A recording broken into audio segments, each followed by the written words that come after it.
बच्चों आज हम चैप्टर 2 हमारा जो चैप्टर 2 है linear equation in one variable.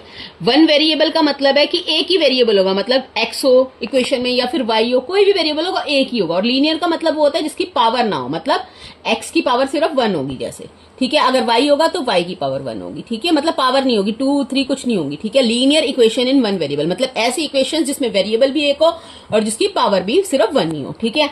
अब हम डिफरेंस समझते हैं एक्सप्रेशन में और इक्वेशन में। एक्सप्रेशन जैसे 2x + 3 एक्सप्रेशन है।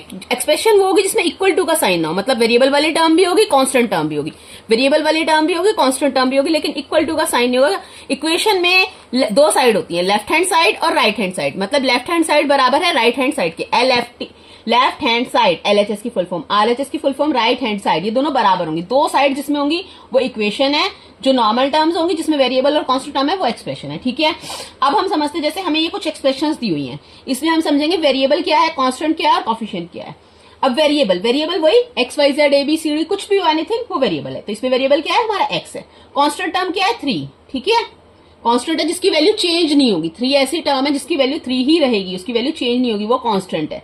कोएफिशिएंट मतलब जो वेरिएबल के साथ जो मल्टीप्लाई में होता है ना वो कोएफिशिएंट होता है। x के साथ क्या मल्टीप्लाई में 2, तो 2 कोएफिशिएंट है, ठीक है। नेक्स्ट लेते हैं एक्सप्रेशन 2x + y + 5। इसमें हमारे दो वेरिएबल है x और y। कितने वेरिएबल है? दो वेरिएबल x एंड y। और कांस्टेंट टर्म क्या है 5। और कोएफिशिएंट x का कोएफिशिएंट क्या है 2 और y का कोएफिशिएंट क्या है 1। x के साथ 2 मल्टीप्लाई में, y के साथ 1, ठीक है। Next third p + q + 7। इसमें हमारे वेरिएबल है p + q, कांस्टेंट टर्म है 7 और कोएफिशिएंट p का कोएफिशिएंट भी 1 क्योंकि p के साथ भी कुछ नहीं है मल्टीप्लाई में और q के साथ भी 1 है, ठीक है। तो दोनों का कोएफिशिएंट 1। xy + yz + zx, तो इसमें वेरिएबल हुए हमारे x, y और z, तीन वेरिएबल्स यूज हो रहे हैं, ठीक है। और कांस्टेंट टर्म क्या है 1, ठीक है।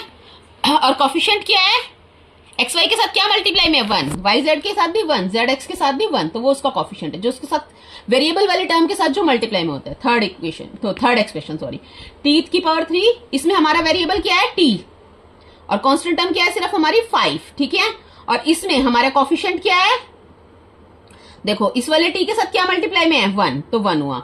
इस वाले t के साथ क्या मल्टीप्लाई में है -3। इस t के साथ क्या है 2, तो -3 2 एंड 1, तीन हमारे कोएफिशिएंट हुए, ठीक है। That's it.